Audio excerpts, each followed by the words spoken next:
ہمارے یہ نام نہاد لیڈر جو ہیں انہی کے بغلوں میں گھسے ہوئے ہیں. ان سے کسی طرح کی کوئی توقع رکھنا بے وقوفی یا بے عقلی ہے. یہ صرف اپنی دنیا بنا رہے ہیں. یہ مسلمانوں کے لیڈر ہیں نہیں.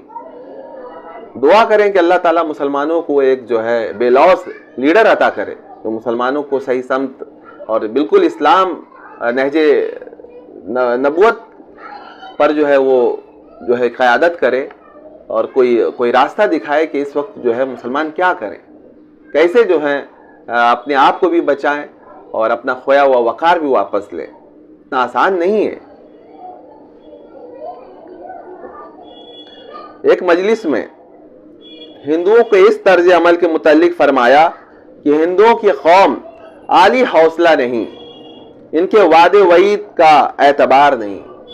دیکھیے 100 سال پہلے حضرت تھانوی نے جو تجزیہ کیا اس قوم کے بارے میں, آج وہ من ون وہ بات بالکل درست ثابت ہو رہی ہے. جہاں کہیں پہ فسادات ہوئے ہیں بالکل قریب کا, جن کے ساتھ اٹھنا بیٹھنا تھا, جن کے ساتھ لین دین تھا, وہ دشمن ہوئے اور وہی لوٹا آپ کو اور قتل کیا, ہے نا, عزت پامال کی.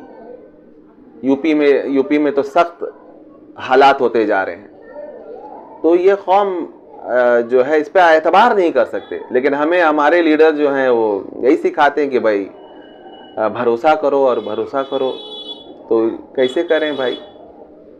یہ تو بالکل منصوبہ بند طریقے سے جو ہے یہ چل رہے ہیں, اور ہم جو ہے بس بھروسہ کیے جائیں, اپنی پوری کمان ان کے ہاتھ میں دے دیں اور خود جو ہے وہ بالکل گھوڑا بیچ کر سو جائیں. ہمیں کچھ فکر نہیں. انگریزوں سے اگر دشمنی کی بنا یہ ہے کہ اسلام کے دشمن ہیں, تو ہندو ان سے زیادہ مسلمانوں اور اسلام کے دشمن ہیں. آج بی جے پی کا جو رویہ ہے, آر ایس ایس جو کچھ کر رہا ہے, ٹارگٹ کلنگ سے لے کر جو ہے موب لنچنگ, سی اے, این آر سی, کہ بس یوں ہی یہ اتفاقی ہے نہیں, یہ منصوبہ بند طریقے سے مسلمانوں کی نسل کشی کے منصوبے بنائے جا رہے ہیں.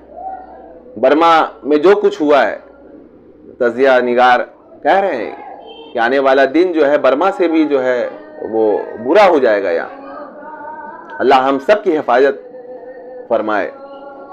اور حضرت تھانوی کی دیکھیے نظر کہاں ہے کہ وہ بہت پہلے دیکھ چکے ہیں کہ یہ قوم جو ہے وہ غداری کرے گی. جو ہی ان کو اقتدار آ گیا اور یہ بالکل مضبوط ہو گئے, تو یہ مسلمانوں کے ساتھ یہ قوم نہیں چلے گی, بلکہ ان کو جہاں تک ہوگا یہ مسلمانوں کو نیچے گراتے غلام سے بھی بدتر حالت جو ہے وہ کر دیں گے.